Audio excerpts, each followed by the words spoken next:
오늘 본문 1절 말씀은 요즘 시국에 좀 불편하게 들리는 말씀입니다. 각 사람은 위에 있는 권세들에게 복종하라. 앞뒤 딱 자르고 이 말씀만 보면 기독교인들이라면 무조건 권력에 복종해야 한다 라고 읽혀지기 때문입니다. 하반절은 더 그렇게 느껴지게 합니다. 권세는 하나님으로부터 나지 않음이 없나니 모든 권세는 다 하나님께서 정하신 바라. 2절도 마찬가지입니다. 그러므로 권세를 거스르는 자는 하나님의 명을 거스름이니 거스르는 자들은 심판을 자취하리라. 스스로 얻게 되리라. 어떻게 느껴지십니까? 학교 때 그 천부 인권 사상이라고 배운 것 기억나십니까? 인간으로서의 권리를 하늘이 내리셨다는 천부 인권 사상처럼 마치 천부 국가 권력 사상, 즉 하늘이 국가의 권력을 내리신다, 그런 말로까지 들립니다. 그래서 성경을 자기 이익을 위한 수단으로 사유화했던 역사상 수많은 권력자들이 실제로 오늘 본문을 백성 위에 군림하기 위해서, 독재자를 우상화하기 위해서 불순한 목적으로 그것만 딱 떼서 사용했던, 인용했던 본문이기도 합니다. 저 역시 권위주의 시대의 학교를 다니고 목회를 배우면서 어른들 가운데 이 말씀을 인용하면서 거 봐라, 높은 사람은 그냥 높은 자리에 있는 줄 알아? 다 하나님으로부터 권위가 부여된 사람인 거야. 높은 사람에게 잔말 말고 따르라니까? 이런 투의 말 뒤에 굳이 꼭 이 말씀을 인용하시면서 제가 듣기에 적잖이 거북스러웠던 말씀이었습니다. 그런데 성경을 좀 알고 또 읽고 하다 보니까 성경이 정말 그렇게 말씀하신 걸까? 우리가 성경을 볼 때 깊이 그리고 넓게 제대로 읽지 못하면 자꾸 자기 입맛대로 또 자기 바램대로 또 보고 싶은 것만 편집해서 읽으면서 결국 눈으로는 성경을 읽는데도 성경을 제대로 읽지 못하는 오독을 하고는 하게 됩니다. 두 가지 쭉 이어지겠지만 먼저 두 가지 면에서 천부 국가 권력 사상으로 읽어서는 안 된다고 말씀드릴 수 있겠습니다. 먼저 우리와 시대적인 차이가 있고 또 성경 전체에 이어지는 맥락과도 다르기 때문에 천부 국가 권력처럼 읽어서는 안 되겠습니다. 한번 생각해 보시면 이 말씀이 로마서가 언제 쓰여졌습니까? 로마 시대였습니다. 로마는 어떤 나라였습니까? 황제의 나라, 제국이었습니다. 지금과는 비교도 안 되는 극도로 권위주의적인 시대여서 황제를 하나님처럼 받들었던 시대입니다. 지금 우리나라와 같이 민주주의 국가들은 국민들이 대통령이라고 해서 어떤 잘못을 한다고 대통령님이시니까 그러셔도 되겠거니 하고 용납하고 무조건 따르지 않습니다. 그러나 로마 제국에서는 황제가 손가락 하나만 내리그어도 사람이 살고 죽고 그랬습니다. 그런 로마 제국에 대해서 로마 제국의 식민지에 사는 기독교인들이여 로마 황제에게 복종하라, 이게 오늘 말씀의 핵심일까요? 줄곧 약자와 어려운 이를 대변하던 성경 말씀이 갑자기 이 땅의 권력자들을 위한 말씀으로 돌변한 걸까요? 하나님이 과연 그런 권력자들만의 하나님이실까요? 뭔가 갑툭튀, 우리 목사님 좋아하시는 갑툭튀 같지 않습니까? 뭔가 이유가 있지 않겠습니까? 본문을 통해 우리가 하나님께서 진정으로 바라시는 이 세상을 사는 원리를 알아가야 할 줄로 믿습니다. 또 한 가지 오늘 본문을 천부 국가 권력 사상으로 읽을 수 없는 이유는 성경은 권력자들이 선하다라고 말씀하시지 않는다는 점입니다. 우리가 천부 인권을 받아들이는 이유가 있습니다. 하나님께서 모든 사람을 사랑하셔서 여성도 어린이도 장애인도 똑같은 권리를 갖는다고 성경이 말씀하시기 때문에 교회는 그걸 당연히 그 인권 사상이 우리 기독교의 정신이다라고 받아들이고서 그렇게 교회가 들어가는 곳마다 어떤 일이 벌어집니까? 해방의 역사가 일어납니다. 여성 해방, 어린이들에 대해서 인권을 인정하는, 장애인들도 인권을 인정하는 그런 일들이 교회가 가는 곳마다 일어나지 않습니까? 그러나 사랑받을 자격을 누구나 갖는다고 말씀하셨지 그 사람이 선하다고 말씀하시진 않습니다. 왜 그렇습니까? 그게 인간이기 때문입니다. 그 아무도 선하지 못합니다. 그래서 성경의 인물들을 보시면 위인이라고 하기에도 영웅이라고 하기에도 좀 어렵습니다. 제가 어린이들 가르칠 때 설교하기 제일 어려운 인물이 있습니다. 엄청 많은 위인이자 영웅으로 추앙하지만 실상 말하기 어려운 인물이 하나 있습니다. 누구냐 하면 기드온입니다. 기드온. 왜 그럴까요? 기드온의 성공 스토리는 그 어떤 이야기보다도 극적입니다. 드라마틱합니다. 300용사로 450배가 되는 엄청난 적들을, 그것도 정예군을 싸워서 이긴 스토리니까 얼마나 아주 신나는 이야기입니까? 어린이들이 그런 걸 좋아할 것 같다고 생각을 하니까 적어도 괜찮고 무조건 이길 수 있어, 믿음만 가지면 돼. 그런데 그 사람이 언제나 그렇게 기드온이 살았느냐? 마지막이 이단의 사람이었습니다. 끝이 안 좋은 사람입니다. 이런 사람을 우리가 위인이라고 얘기하면 성경 인물 시리즈로 만들어서 어린이들한테 가르치는 것이 과연 옳을까? 왜 그러냐 하면 성경의 인물들은 실상 우리랑 별반 다를 바 없는 사람들이기 때문입니다. 우리와 성정이 같아서 실수도 많고 고난도 많고 욕망도 많고 다들 이기적입니다. 그래서 우리가 사실 성경을 보면 너무 이해되지 않습니까? 위대한 그 인물을 따라 살겠습니다가 아니라 저런 부끄러운 짓도 했다가 다시 또 위대한 일도 했다가 다 왔다 갔다 그런 사람들이니까 나도 한 번 정도는 믿음 크게 가진 적 있지, 쓰러진 적 있지. 그러다 보니까 너무 인간적인 모습 풀풀 풍기는 모습에 나랑 차이가 없네. 성경의 인물들은 그런 사람들입니다. 왜 그런 인물들을 굳이 성경이라는 거룩한 책에 목사님 지난주에도 설교하신 것처럼 그런 부정한 이야기까지를 세밀하게 썼겠습니까? 인간은 약하다는 겁니다. 인간은 선할 수 없다는 겁니다.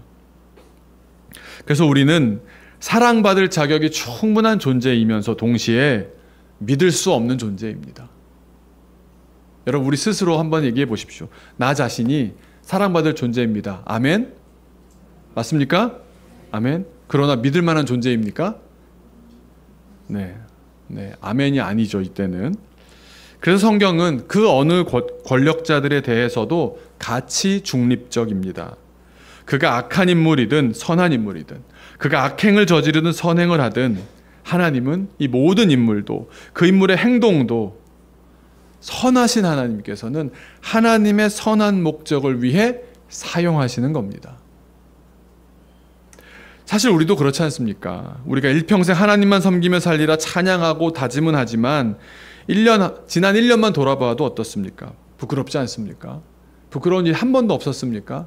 꽤 있지 않았습니까? 흔들린 적이 없었습니까? 있지 않습니까? 그러나 그 악의 심판은 하나님께서 내리실 것이고, 다만 우리가 집중해야 되는 사실은 하나님께서는 그 악함마저도 하나님의 선한 목적을 위해서 사용하신다는 사실입니다. 저는 우리나라가 지금 위기에 빠져 있는데 안 좋은 일들이 얼마나 많이 벌어지고 있습니까? 그런데 바라기는 이런 위기고 악한 일들이 벌어지는 가운데 그 일을 통해서 결과적으로 하나님의 선한 목적이 이루어지기를 소망합니다. 현재 우리 경제에 대해서 많은 분들의 진단이 그랬습니다. 거품이 많다. 집값에 대해서 얘기하고 부동산에 대해서 얘기하고 증시에 대해서 얘기하고, 경제에 대한 많은 분들의 공통적인 얘기가 2025년 이런 일들이 벌어지기 전에 12.3 이전에도 이미 뭐라 그랬냐면 내년에 이 거품 때문에 큰일이 벌어질 거다. 골맞다. 수년간 그걸 숨기고 괜찮은 척 덮어왔다.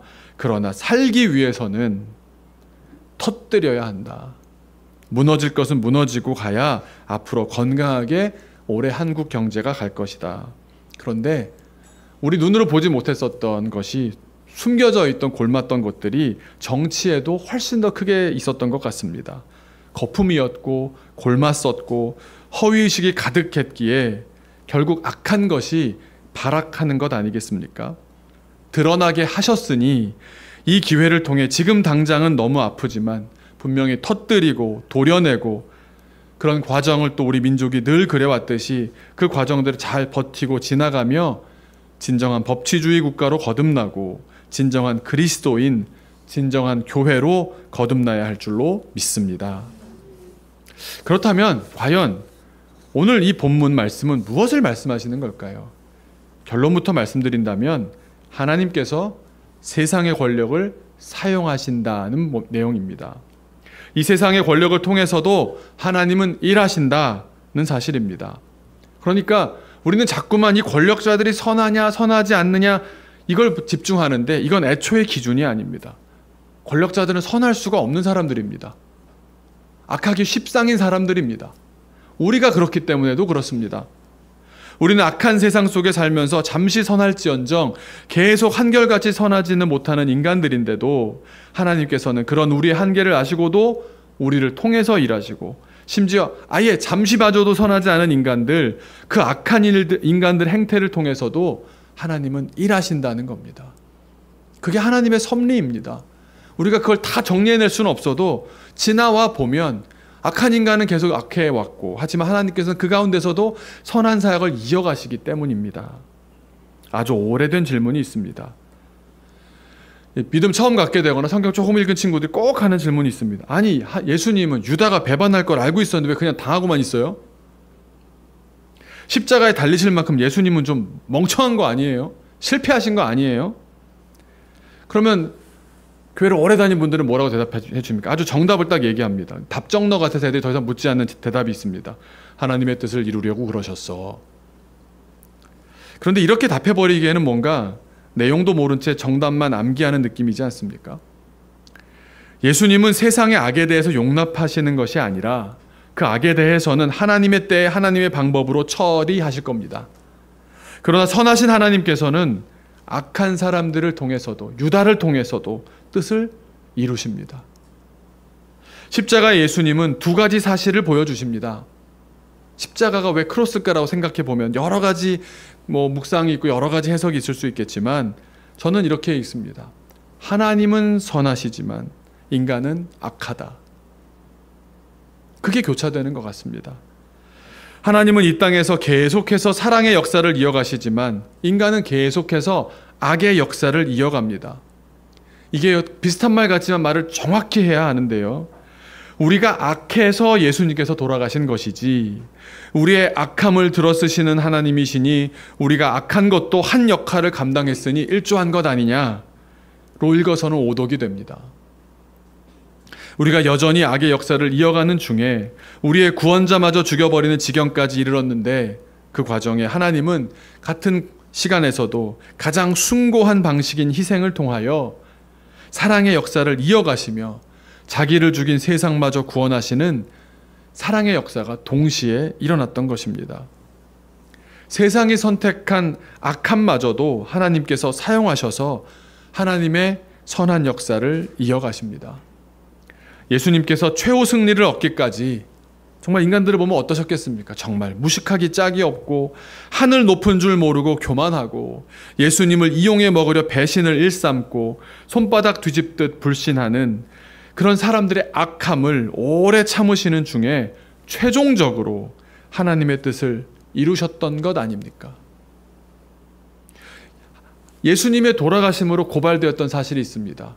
너희들은 이렇게 죄를 저질러 선한 하나님이 오셔도 하나님의 아들이 와도 너희는 죽일 사람들이야. 우리의 죄악이 고발되지 않습니까?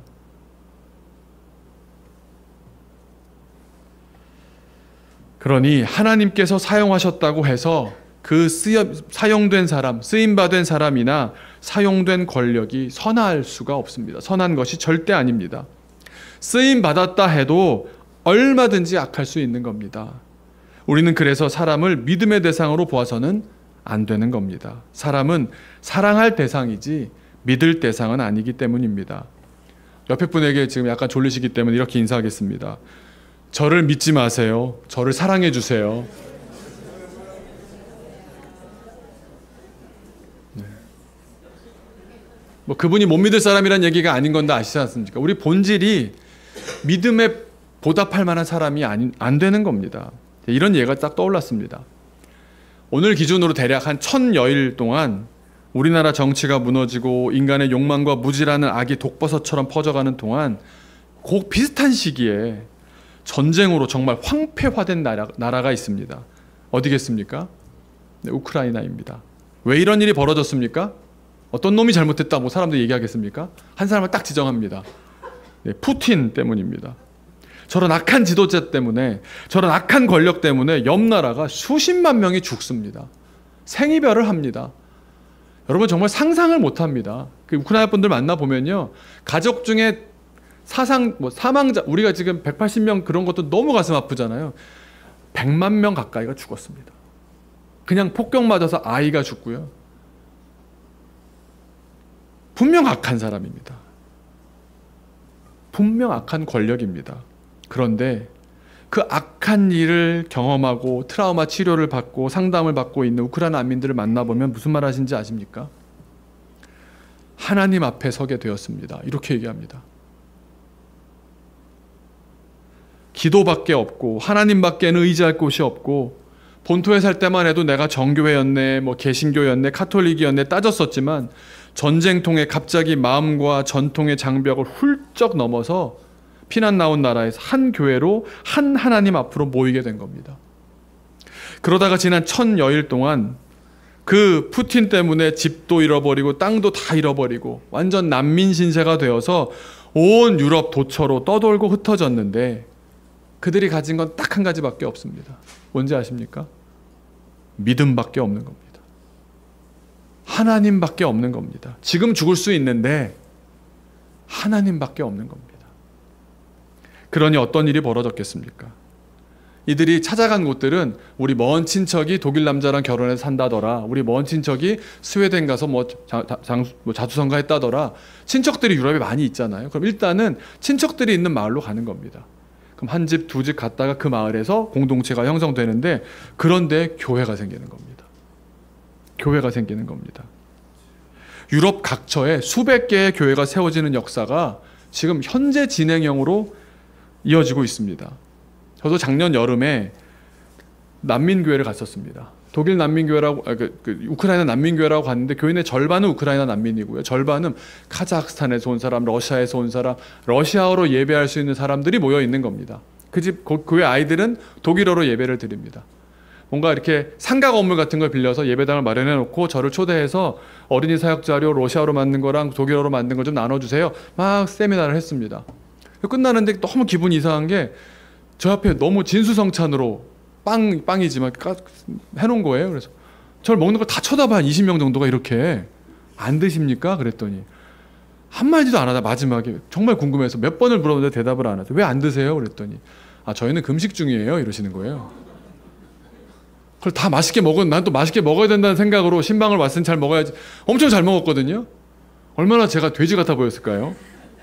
왜 금식 기도를 하십니까? 그랬더니 하나님께서 우리 교회에게 건축할 꿈을 주셨다고.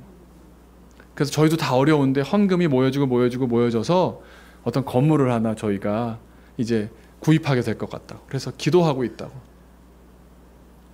한국엔 더 교회 짓는 게 제가 반대지만 거기는 교회를 지어도 될 것 같습니다. 그래서 얼마 전에 저한테 연락이 왔습니다. 목사님, 저희 이제 거의 다 끝났습니다. 저희 손으로 한 150명 되는 어른 교인들인데요, 저희 손으로 마지막 페인트 칠하고 마감이 이제 진행되고 있습니다. 다음에 꼭 한번 오세요. 그런 교회가 전 유럽에 수천 개까지 가고 있습니다. 100개 단위는 한참 전에 넘었고요. 근데 그들의 가족들이, 그들의 공동체가, 그들의 마을에서 교회가 다시 세워지는 거를, 모스크가 세워졌다는 건 봤어도요, 교회가 세워지는 거를 유럽에서 오랜만에 경험하는 겁니다. 그러면서 그들이 깨닫고 전해주는 말이 이랬습니다. 저희는 쫓겨났다고 생각했습니다. 악한 세력이 있어서 우리를 그놈 때문에 우리가 쫓겨났다고 생각했습니다. 그런데 우리는 전쟁이 아니었으면 가지 않았을 곳에, 그 낯선 곳에 심겨졌습니다. 무슨 말입니까? 끔찍한 악한 일을 경험했지만 하나님은 그 가운데 선한 역사를 이루어 가신다는 뜻 아니겠습니까? 정말로 만난 사람마다 그래요. 요즘은 유럽에 교회가 세워져? 이러세요. 무슨 말이에요? 아니 난민들이, 시리아 난민들이 많이 와서 모스크가 많이 세워진다는 말은 들어봤어요. 교회가 세워진다. 신문에 나더라고요. 우리 도시에 교회가 새로 세워졌습니다. 원래 무슨 교단 교회였는데, 루터 교단 교회였는데 이번에 우크라이나 난민들을 위주로 한 러시아어로 예배하는 교회가 생겼습니다. 그러니까 유럽이 신기한 겁니다. 우리도 이런 일이 벌어지네? 이러시고 계시는 겁니다. 어느 학자는 21세기 들어 최대의 유럽교회 부흥이라고까지 말합니다. 세상의 악한 일들인 전쟁과 독재와 탐욕스러운 정권들 때문에 벌어진 안타까운 일들을 통해서도 하나님께서는 교회를 세우십니다. 이 악한 일에 동원된 푸틴은 그럼 좋은 사람입니까? 너무도 분명히 아닙니다. 그럼 또 사람들 쉽게 이렇게 생각합니다. 그럼 젤렌스키는 좋은 사람입니까? 아닙니다. 가치 중립적입니다. 다만 하나님께서 지금 그들을 통해서 하나님의 역사를 이루어 가신다는 사실에 우리의 시선을 맞춰야 하는 겁니다. 그래서 저는 하나님 외에 어떤 특정한 사람이나 사람들의 모임을 신봉하는 것에 반대합니다. 특정 정치인이나 정당을 신봉해서는 반드시 끝이 좋지 않을 것입니다. 그때 잘할 땐 밀어주기도 하지만 부패할 땐 심판할 수 있어야 하고 결국 그 정권을 통해서 하나님의 선하신 뜻이 이루어지도록 견제하며 기도하는 것이 옳습니다. 다만 우리가 합의를 해서 결정된 후에는 잘 따르라는 말씀인 겁니다. 오늘 본문과 우리 시대의 정치를 살려서 해석해 본다면 이렇게 말씀드려 볼 수 있겠습니다. 백성은 위에 있도록 백성들 스스로 결정한 권세들에게 복종하라. 하나님께서 이들을 통해서도 일하시리라. 하나님은 악한 인간을 통해서도 일한다. 꼭 기억해 주시면서 남의 이야기 같지만 저는 이 말이 얼마나 소망이 되는지 모릅니다. 악한 사람을 통해서도 일하시는 하나님이시기 때문에 저 같은 사람을 통해서도 일하시는 거 아니겠습니까? 선한 사람을 통해서만 일하신다고 하면 저는 소망이 없을 것 같습니다. 푸틴 같은 인간도 희한한 방법으로 또 하나님은 그가 벌인 일도 선하게 꽃피우시네? 푸틴 같은 사람 되지 말아야 되고 유다 같은 사람 되지 말아야겠지만 나의 작은 순종을 통해서도 하나님은 얼마든지 큰 일을 하실 수 있는 분이시구나. 나의 연약함과 부족함을 통해서도 하나님은 하나님의 뜻을 이루어 가실 수 있겠구나. 우리는 그저 주님 앞에 살아가기 위해서 주님의 뜻을 묻고 내게 허락된 상황 가운데서 보다 의미 있고 보다 올바르고 보다 귀한 방향으로 감당하며 실천하는 겁니다. 이번에 필리핀에 두 교회를 갔는데 바띠아 교회, 제가 참 사랑하는 교회입니다. 이틀 집회를 했는데요. 서서 5분만 찬양하면 온몸이 땀으로 확 젖습니다. 원래 그 동네가 쓰레기 마을에 쓰레기가 산처럼 쌓여있는 곳에서 쓰레기를 분류해서 파는 것으로 먹고 사는 그런 동네였습니다. 근데 그게 그냥 큰 벌판에 있으니까 지나가는 사람들이 보면서 더럽다 하는 겁니다. 또 외국인들이 와서도 저기 쓰레기 마을이 있네. 옛날에 난지도 그랬듯이 그래서 저런 거 안 보여야겠다 싶어서 그 사람들을 집단으로 이주를 시켰습니다. 한 동네에 모아버렸습니다. 큰 길이 없는 동네로 그냥 집어넣었습니다. 그래서 아까 잠깐 보셨던 것처럼 마치 수용소처럼 시멘트 블록으로 똑같은 크기로 지은 집이 따닥따닥 붙어 있습니다.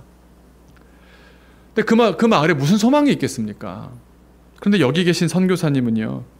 어떤 선교사님은 하나님께서 예비하셨냐? 그러니까 지금 보니까 그게 하나님의 선한 뜻이 이루어지는 방법이었구나라는 건데 한 교회에 3년 이상 있었던 적이 없는 분이신 겁니다. 이분이 성격이 모나서 그런가 봤더니 희한하게도 가는 데마다 한국 교회의 비리가 다 모여있는 교회만 가신 겁니다. 처음 갔던 교회에서는 담임 목사님의 성추문으로 교회가 뒤집어졌고 이어 남양주의 유명한 교회를 가시게 되었는데 원로 목사와 새로 부임한 담임 목사가 서로 고발하며 싸웠고 그리고 또 강남의 유명한 교회를 갔더니 원로 목사 담임 목사 싸움터에 새 담임 목사에게 충성 서약을 하라 그랬는데 내가 하나님께 서약하지 왜 사람에게 서약하냐 그랬다가 또 쫓겨나고 목사들이 그러고 교회가 그러는 가운데 그런 악한 일만 경험하시다가 내가 하나님께 쓰임받고 싶어서 목사했는데 이게 뭐냐 싶어서 선교하러 나오신 겁니다. 그리고 원래 우리 교단에서는 어떤 분이 선교사로 파송한다 하면 주 파송교회가 있어서 선교사 가정의 생활을 책임져야 하거든요. 그런데 이분이 마음이 너무 급하니까 그 사모님네 어머니 교회 목사님을 찾아가셔서 그냥 서류상으로만 주 파송교회가 되어달라고. 저희 신수비 안 주셔도 된다고. 제발 좀 보내달라고. 도장만 찍어달라고. 그래서 다른 거 아무것도 안 바라기로 약속하고 주 파송교회가 되어주셔서 가신 겁니다. 그래서 제일 크게 후원하는 교회가 월 20만 원입니다. 그런데요, 한국 교회가 교만해지고 욕망에 무너지는 악한 상황 속에 목사님이 그 동네에 목사로 가기로 하신 겁니다. 다른 사람이라면 그 교회 갈 수가 없습니다. 왜냐하면 주 파송교회가 있어서 선교 보고를 하고 우리가 이만큼 지원했으니 얼마 만에 어떤 결과물을 보여달라, 그런 교회들이, 그런 선교사님들이 대부분이거든요. 그런데 주 후원교회가 없으니까 이래라 저래라 하는 교회가 없고요. 사모님이 음악을 전공하셨으니까 한인들 다니는 사립학교에 음악교사로 일하시면서 생활에 보태시고요. 말이 좋아 자립이지 정말 어렵게 선교하면서 행복하게 선교하시는 겁니다. 그러니 당연히 교회 건물 언강생심입니다. 많은 선교사님들이 어른들을 구호물자 등으로 유혹해서 빨리 많이 모아서 교회의 어떤 규모를 갖추는 데 애쓰시는데 그냥 제일 어려운 곳이라는 말만 듣고 가셨습니다. 그러니까 어떻게 선교를 하고 어떤 목회를 할까? 건물을 어디 있나? 이런 걸 찾기 전에 그냥 동네를 계속 돌았답니다. 그럼 어떤 일이 벌어지겠습니까? 애들이 붙습니다. 할 일 없는 애들이 너무 많거든요. 한 명 한 명 붙고 갈 때마다 붙고 또 인사하고 하다 보니까 한 20명이 늘 붙더래요. 그래서 20명 가까이 되는 애들하고 자리를 잡고 앉아가지고 대화를 했습니다. 물었답니다. 너희들의 꿈이 뭐니? 그때 애들이 꿈이 뭐예요? 그러더래요. 꿈이라는 거란 질문도 처음 받아봤고 대답할 때 준비가 전혀 안 돼 있었던 겁니다. 그래서 좀 쉽게 풀어주시려고 얘들아 10년 뒤쯤엔 너희가 어떤 모습일 것 같아? 그랬더니 애들이 갑자기 멍해지더니 한 15초, 20초 지난 다음에 하나이 결국 20아이들이 다 울더랍니다. 자기가 마을에서 본 20살, 30살 된 언니 오빠들의 모습은 절망이었기 때문입니다. 그래서 이때부터 내가 할 목회가 여기구나 싶어서 애들을 가르치시고 학교 잘 다니는지 확인하시고 중학교, 고등학교 진학을 안 하길래 왜 안 하냐 그랬더니 이 마을에 학교가 없는 거예요. 옆마을로 가는데 아이들한테 하루 점심값 1,000원 그리고 교통비로 트라이시클 뭐 4명, 5명이 타고 갈 수 있도록 뭐 얼마씩 뭐 100원, 200원씩 이렇게 만들어 주셔서 그렇게 지원하면서 장학금을 줬습니다. 10년이 지났습니다. 회계사가 나왔습니다. 경찰학교 졸업생, 이번에 졸업반이 내가 와서 인사를 하더라고요. 그리고 학생들을 만났는데 그 청년들이 영어교육과와 수학교육과 학생들이 제일 많습니다. 그래서 지금 현재 장학생이 18명입니다. 10년을 그렇게 하셨더니 그러니까 매번 장학금 주는 것도 빠듯한데 건물을 어떻게 지으셨겠습니까? 그 딸들 3명이 직접 자기 딸이 3명이 한국에서 지금 뭐 이런저런 연유로 다 한국에서 대학생입니다. 학비를 한 번도 대준 적이 없으십니다. 다 빚내가면서 딸들은 그렇게 공부합니다. 그런데도 딸들이 다 얼마나 똑똑하고 당차고 또 그러면서도 얼마나 치열하게 자기가 과외하고 알바하면서 사는지 모릅니다. 교회는 재난 대피소에서 매번 모이는데요. 제가 이번에 갔더니 특이한 게 있는 거예요. 저번에 못 봤는데 긴 보트, 뭐 카누라고 해야 되나요? 몇 척이 있는 거예요. 그래서 여기는 이제 지역에서 이렇게 무슨 레저 활동도 가르치고 그러나 봐요. 그랬더니 홍수 때 쓰는 거래요. 홍수를 대비해서 물길을 또 이게 안 되니까 아예 물이 올라올 거 알고 그냥 보트를 타고 다니려고 그런 재난 대피소에 예배합니다. 그런데 예배가 있다. 주일에 예배 당연히죠. 수요 예배도 자기들끼리 또 모여서 해요. 동네 아이들이 청년이 되어 가면서 그 모임이 단단해져서 거기 아까 말씀드린 그런 한 유닛 저렇게 뭐 5, 6평 되는 집을 사무실로 이제 임대를 하셨고 거기랑 교회가 거리가 있는데 매 주일마다 매 수요일마다 그 스피커, 그 드럼, 그 모든 악기, 의자를 다 옮깁니다. 다 옮겼다가 돌려놓습니다.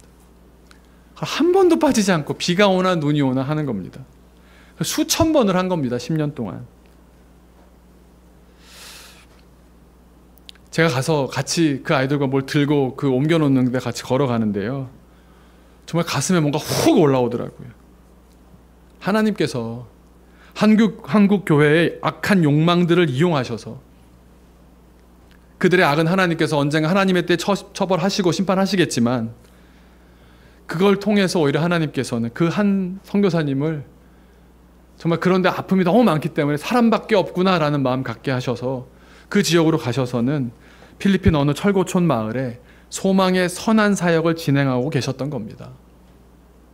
악한 인간을 통해서도 하나님이 일하시고 그 악함으로 상처받은 목회자를 통해서도 하나님은 일하십니다. 그래서 제가 생각할 때 제일 나쁜 태도가 뭔지 아십니까? 아무것도 안 하는 겁니다. 그러면 아무 일도 안 일어나거든요. 오늘 본문 말씀, 이어지는 말씀을 다 준비했는데 저도 시간이 짧은 날이 있네요. 이제 내용이 이렇습니다. 이어지는 말씀 가운데 여기서 이야기하는 말씀은 이런 겁니다. 국가 권력이 정당한 기능을 할 때 복종하라는 말씀을 하십니다. 성경에 다른 이야기가 있습니다. 우리 사도행전 4장 19절을 한번 꼭 읽었으면 좋겠는데요. 복종하라는 말씀과 더불어 전혀 다른 결의 말씀이 나옵니다. 베드로와 요한이 전도를 하는데 바리새인들이 복음을 못 전하게 합니다. 그러자 사도행전 4장 19절에 이렇게 말합니다. 같이 읽겠습니다. 시작. 베드로와 요한이 대답하여 이르되 하나님 앞에서 너희의 말을 듣는 것이 하나님의 말씀을 듣는 것보다 옳은가 판단하라. 국가에 대항하는 겁니다. 모든 국가 권력을 무조건 순종하라는 말씀이 아닙니다. 국가 권력 역시 잘못하면 비판받아야 마땅하지만 이 국가 권력도 하나님께서 사용하고 계심을 인정하라는 말씀입니다. 그리고 여기에는 그 이어지는 말씀에 하나님의 더 깊은 원리가 숨어 있습니다. 바로 사랑의 원리입니다. 사랑의 원리. 8절도 그렇고 9절도 그렇고요. 또 10절, 11절, 12절 계속해서 처음에 국가 권력을 논하다가 이웃 사랑을 말씀하십니다. 그리고 우리가 선을 행하면서 사랑을 행하면서 살아야 한다. 왜 국가 권력을 이야기하다가 갑자기 사랑 이야기로 넘어가더니 13절, 14절에 예수님을 옷 입으라 말씀하시느냐. 우리가 제일 먼저 우선적으로 실행해야 될 것이 무엇인지를 알려주시는 겁니다. 뭡니까? 사랑하며 살고 있으라는 말씀입니다. 우리가 사랑을 충분히 베풀고 사랑의 삶을 살아가고 사랑을 충분히 느끼며 그렇게 사랑하고 있다 보면 우리가 지금 이 국가 권력이 순종할 대상인지 저항할 대상인지도 알게 된다는 겁니다. 하나님의 사랑을 이 땅에 베푸는데 방해가 되도록 우리를 제한한다? 저항해야 되는 겁니다. 지금도 국가 권력을 사유화하려고 하니까 국민은 물론 공권력도 국가 시스템도 저항하고 있는 것 아닙니까? 국가 권력을 통해 정의가 실현되고 복지와 사랑이 조금이라도 실현되게끔 우리가 국가를 세워가야 할 때인 줄로 믿습니다. 제가 한 가지 이야기만 하고 마치려고 하는데 얼마 전에 지미 카터 대통령이 돌아가셨습니다. 그분이 90세, 100세에 돌아가셨는데 10년 전에 쓰신 책이 있는데 한번 보여주시면 A Full Life, 가득 찬 인생 그러면서 90살에 돌아본 이야기라고 하는 책이 있었습니다. 그중에 이분이 1966년 민주당 주지사 경선에 나갔다가 실패했습니다. 그러니까 대통령 되기 전의 이야기입니다. 젊을 때 이야기입니다. 실패했습니다. 그래서 아주 허망해서 절망하고 있었다고 합니다. 근데 교회는 이분의 특징은 교회는 절대 안 빠지는 게 특징이시거든요. 교회를 갔더니 전도하러 가자 그러더래요. 저 전도대 선생님 형제님을 초대해도 됩니다. 그래서 노는이 전도하지? 그리고 전도에 참여했답니다. 그래서 2인 1조로 성경에서 나온 그대로 2인 1조로 전도대에 참여하셔서 어려운 아파트를 가가호호 다니면서 전도하는 겁니다. 그런데 전도하는 것도 은혜였지만 함께 전도하는 흑인 목사님이 계셨는데 쿠바 출신 목사님 옆에 계셨답니다. 근데 목사님이 삶의 지혜를 나눠주는 그 말씀에 이게 평생의 지표가 됐다는 거예요. 그 표현이 이렇습니다. You have only two loves in your life. 당신의 인생엔 두 가지 사랑만이 있을 뿐입니다. 하나는 love for Christ. 그리스도를, 예수님을 향한 사랑. 그 다음에 또 하나는 the love for person in front of you. 당신 바로 앞에 있는 사람에 대한 사랑. 그리스도를 사랑하고 당장 당신 지금 옆에 앉아 계신 분, 교회에서 만나는 사람, 날마다 만나는 내 가족, 사랑할 수 있는 사람을 사랑하는 그 사랑밖에 없다는 겁니다. 여러분, 이 사랑을 충분히 사랑하며 사셔야 합니다. 충분히 우리가 사랑 속에 거하며 살아야 합니다. 그 사랑 없이 국가에 대해서 이러네 저러네 말하지 말고 이 사랑 가운데 살면서 우리나라도 이런 사랑의 원리가 다스려지는 나라가 되어야 하겠다. 이게 오늘 말씀의 핵심입니다. 사랑이 먼저입니다. 그 말씀을 하기 위해서 국가 권력에 대해서도 우리가 그 국가 권력이 정상적으로 작동한다면 그 국가 권력을 통해서도 하나님께서는 사랑을 베풀고 그 국가 시스템 사법 체계를 통해서도 악한 것을 징벌하시기 때문에 우리가 따라야 한다. 그 말씀을 하고 있는 겁니다. 그래서 여러분께 마지막으로 이렇게 묻습니다. 지금 충분히 사랑하며 살고 계십니까? 잠깐 기도하겠습니다. 기도할 때 나라에 대한 많은 이야기들이 있습니다. 많은 아픔들이 있습니다. 바뀌어져야 하고 바뀌어갈 것이라 믿으며 또 저항할 때 저항해야 될 것이라고 저도 생각하고 우리 모두 크리스찬들이 면밀히 지켜봐야 할 줄로 믿습니다. 그런데 또한 우리는 크리스찬이기 때문에 생각해봐야 될 부분이 있습니다. 충분히 사랑하며 살고 있습니까? 우리는 사랑함으로 그리스도인이 됩니다. 그래서 이렇게 기도하겠습니다. 주님, 언제든지 사랑을 따라 행할 수 있게 해 주옵소서. 세상을 대할 때도 권세를 대할 때도 사랑을 따라 살아가게 하옵소서. 같이 기도하겠습니다.